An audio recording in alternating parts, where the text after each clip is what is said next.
future. We're talking real money. Hi, welcome to Friday. And Friday generally means another Q&A edition of Talking Real Money. Hi, everybody. I'm Don McDonald. Thank you for being here. Appreciate it. Retire Meet is over. For me, I know you know this. If you've listened for any time at all, you know that when it comes to, well, life in general, I like just normal. I like it normal. Holidays, they throw the normal off. Events like Retire Meet, they throw the normal off. I'm traveling and I'm on the road and I'm outside of my studio and I don't have all my equipment and things are here and there and everywhere and it's just too confusing, darn it. So I'm just thrilled to be back into the regular swing of things. Friday, Q&A day. It just is. I don't know why. Probably because it rhymes, but so does Thursday. Actually, so does Wednesday and Tuesday and Monday and Sunday and Saturday Q&A day. So never mind. That's not a good reason. Okay. Anyway, back in the saddle again. And I have a bunch of questions. So we've got a pretty jam-packed episode of questions for you today. So let's get started with, let's say this one. Hello, my name is Siva. I am a long-time listener of your podcast and very thankful for the service you provide. Want to get your opinion on non-deductible IRAs. Should one contribute into such an account, assuming you max out your 401k and you're not eligible for Roth IRA? Happy to listen to you further. Thanks. Bye. Non-deductible IRAs. Oh, it depends on how you invest. No, never mind. It really doesn't. It really doesn't. If I had extra money to invest, I would just invest it outside of the retirement plans. Because what we forget is that a long-term capital gain that is not distributed is tax deferred. So growth-oriented vehicles, index funds, or even more particularly, exchange-traded index funds are already tax advantaged just because of the tax deferral. And wait, there's more. If for some strange reason you end up in a lower bracket at retirement, well, you're going to pay even less than you would in a non-deductible IRA because the non-deductible IRA withdrawals are taxed as income. Whereas the long-term capital gains coming out of an ETF are taxed as capital gains, and these days that's at a very advantageous rate. Generally, for most people, around 15%. So, no, unless you're going to do a backdoor Roth. That's the only reason that a non-deductible would make sense, and then there are a lot of qualifiers around that. If you have other IRAs, and it sounds like you do, then you'd have to convert a portion of those to a Roth too and pay the taxes. So it gets more confusing. So just to keep it simple, no, I would not do a non-deductible IRA. And by the way, the questions in today's program, in today's episode, come to us via talkingrealmoney.com on the contact form, which has a little button that allows you to record your question. Just like this. Hi, guys. I'm calling because my spouse works for a tech company, and of course, we get RSUs, reserve stock units. And when they vest, of course, a portion are sold off immediately on the open market to cover income taxes. But we have no choice in what those prices are eventually sold at, of course. They're sold at the open market. And invariably, the cost per share or the cost basis reported to us is higher than what they were eventually sold on the open market for. And I'm wondering, why is it that the cost basis is not simply the amount they were able to sell on the open market? Should that not be the cost basis? And we always end up losing 1% to 3% on this deal.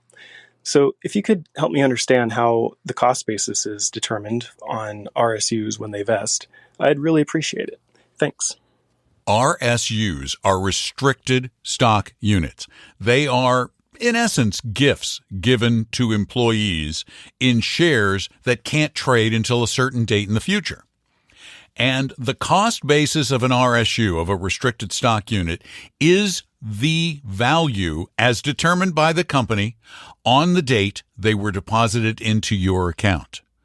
Now, I know from my daughter's experience with a tech company that her RSUs, when she got some of these, were valued were valued right at the company's IPO price, which was the highest price the company had ever been and ever would be, at least for now, again.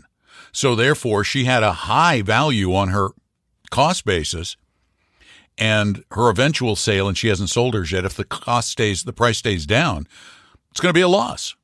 She's going to have a loss when they sell.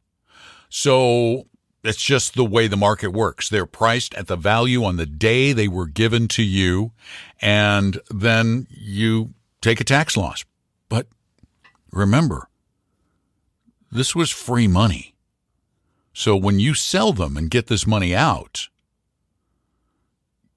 you're making money. You just have a taxable loss, which is a good thing. You can use that to offset other income.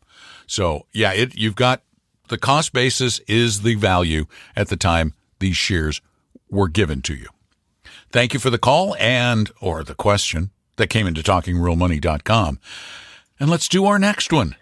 Hi, Tom and Don. My name's Jake, and I'm a teacher. And so I have a 403B question. I really appreciate your advice. And I know recently you pointed out the 403B Wise site. And so a few years ago, I switched from a high-cost custodian to Fidelity. Thankfully, my school district has Fidelity as an option. And we have a limited number of funds available. So basically, I have 80% of my portfolio in a target date fund. It's the Fidelity Freedom Index 2045 IPR fund. So it's an institutional fund. I think it's not the regular Fidelity Freedom Index. The ticker is FFOLX. So that is a very low-cost fund. I have 80% of my money there. Then I have the other 20%, based on your advice, in small cap funds. Now, I put it in two different funds. 10% of my portfolio is in the FCPVX. That's the Fidelity Small Cap Value Fund. I know that fund has a little higher expenses than we'd like to see. I think it's close to 1%. The other 10%, because of that, the other 10% in small cap is just in a regular Fidelity Small Cap Index fund. That's an FSSNX. So that one does have really low expenses, but it doesn't have the value tilt. So I'm just thinking about it and trying to decide, would I be better off just putting all the money in just the target date fund, all 100%, and because I don't really have a low expense small cap value fund available to me? Or should I keep doing what I'm doing? Or, I don't know.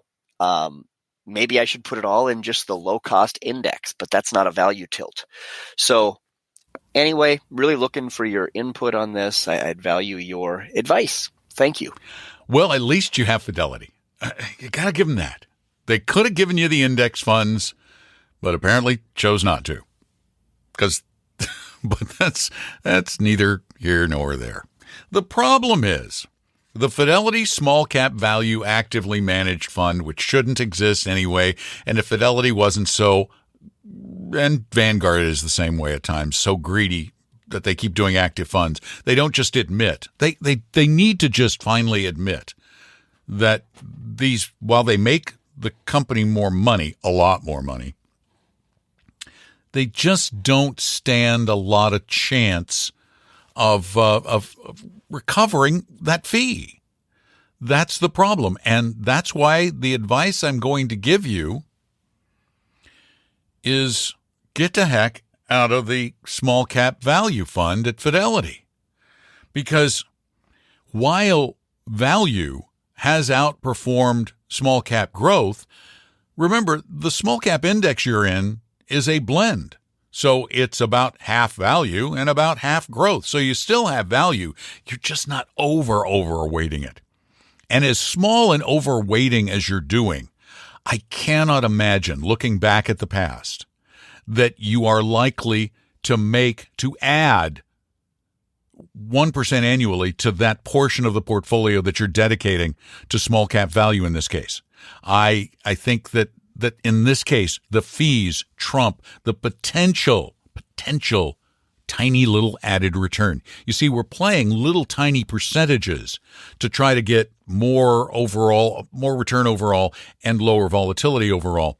But as small as these portions are and as expensive as they are, bear in mind, you're at 1% per year on the Fidelity Small Cap Index, which I think is just robbery, personally. Not illegal like robbery, metaphorical robbery. And while the FSSNX, just the small cap index, is, get this, 0.0, wait, there's another zero in there, 0.025, whereas the small cap value is 0.99. It's ridiculously more expensive. Do I think that the 1% is going to help you? No, I don't think you're going to do that much better. You certainly haven't. So, as a matter of fact, let's look at what the difference has been. Let's look at how far do these go back? Let's look at the 10-year return. And on the Fidelity Small Cap Index, it's 9% per year. And on the FCP VX, which is the small cap value, if I could type it would be better. CPVX, the average annual return over that same period has been, it's just been about 0.3% more. So it's just not enough. I'd make the change. And then get small cap value index funds through an ETF outside of your retirement plan. Thanks for listening. Thanks for the question. Take care. Now let's take yet another question that came in at talkingrealmoney.com. Hello, Don and Tom. Love your show. Just have a question about the backdoor IRA. Last year, I busted my rear end and made a lot of money on overtime and went about $2,000 over the limit to contribute to a Roth IRA. But I'd already contributed to the Roth IRA through automatic investing. So when I realized I went over the limit, I recharacterized the amount in the Roth IRA to a traditional IRA. So now that $6,000 is sitting in a traditional IRA. And my question is, can I do the backdoor Roth now and take that $6,000 from the traditional IRA and put it back to the Roth IRA? Sorry, that's a little complicated. And my general question about the backdoor Roth IRA is, maybe I'm missing something, but why does the government even allow income limits on the Roth IRA, since anybody can do a backdoor Roth IRA? Or am I missing something there? Thank you, guys. Let's start with that last part, that last question, because I ask myself that question all the time. Why have income limits on Roth IRA contributions when there's a perfectly legal way around it? Don't know. That's answer one. Answer two, the most obvious, is the laws were written by a committee, or the aides to a committee, or the aides to the aides to the aides of the committee. I don't know. But government, another answer. However, here's the deal. One, I'm going to make a big assumption, because you're a good saver and investor and you make a lot of money. You have a retirement plan at work. It just sounds like you do. Therefore, you couldn't recharacterize a Roth into a regular because you're over the income limit for a deductible IRA too. So my guess is, and I'm guessing, you just turned that Roth into a non-deductible IRA. In which case, of course, you can move your non-deductible IRA into a Roth. Thus, the stupidity of the income limits. You can, in a year, you say, oh, gee, I want to put $6,000 in a Roth. I can't. Okay, I'll put $6,000 in a non-deductible IRA and then immediately put it in a Roth. That's legal. So, yeah, do that. The only downside is if you have other deductible IRAs, regular IRAs, the deductible kind. I was doubting myself for a minute. The deductible kind. Then you have to also convert a comparable percentage of those into a Roth and pay the taxes on them. That's the downside of the back door. Otherwise, convert away. And keep listening. And thank you for being there. Next. Hello, Tom and Don, or Don and Tom. I have Vanguard mutual funds in my Fidelity taxable account, which were transferred in from Vanguard. Fidelity does not charge a fee to redeem the funds, only to purchase new funds. It is in a recent podcast, you stated that the Vanguard mutual fund and its equivalent ETF had the same treatment in regards to internal capital gains treatment. It is my understanding that the mutual fund has to pay out unrealized internal capital gains to the shareholder, whereas the ETF does not. Are the unrealized internal capital gains for both the Vanguard ETF and its equivalent mutual fund treated the same? If not, am I better off transferring the Vanguard mutual funds back to Vanguard, converting to ETFs, and then transferring back to Fidelity? Thank you for everything you do. Bye. All right, I'm going to take my time with this because we've got a lot of competing issues and confusing terms that, in fact, I think we're misunderstanding some of the terms. Let's start with the term unrealized capital gain, which is what you were asking about.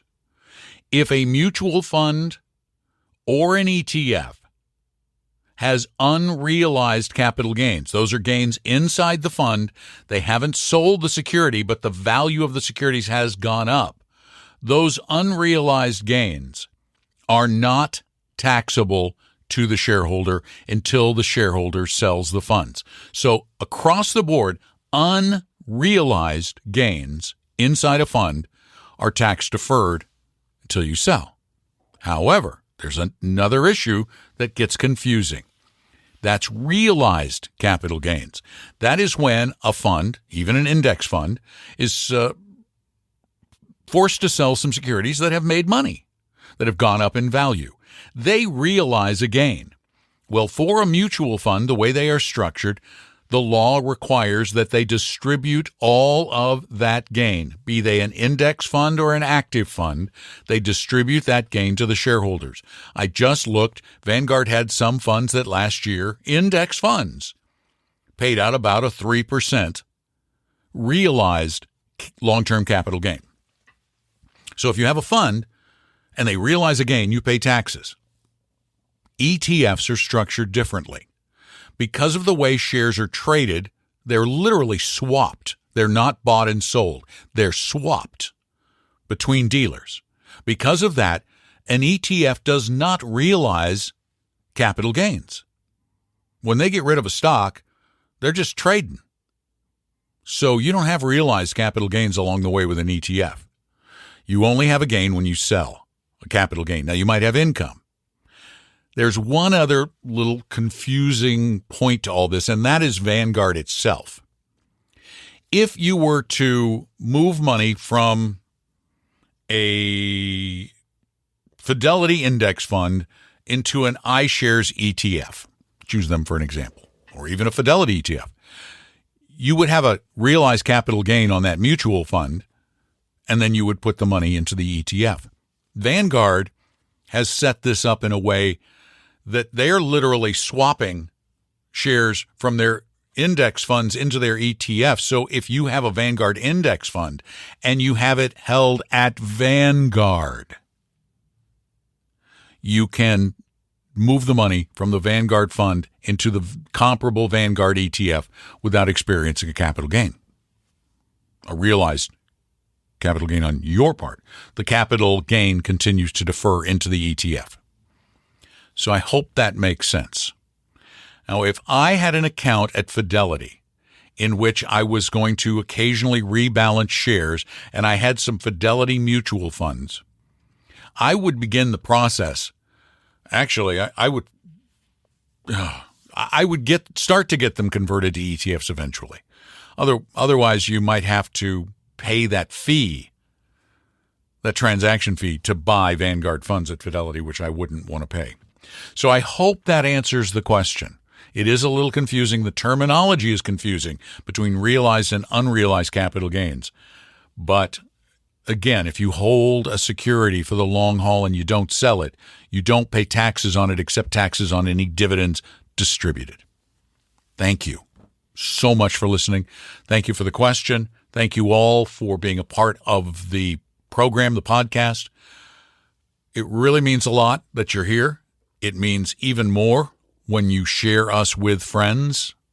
And please do, because we've been slipping in the rankings again. Don't know why, but we're not in the top 100 anymore. So please help us get back up there in the Apple Podcast Top 100.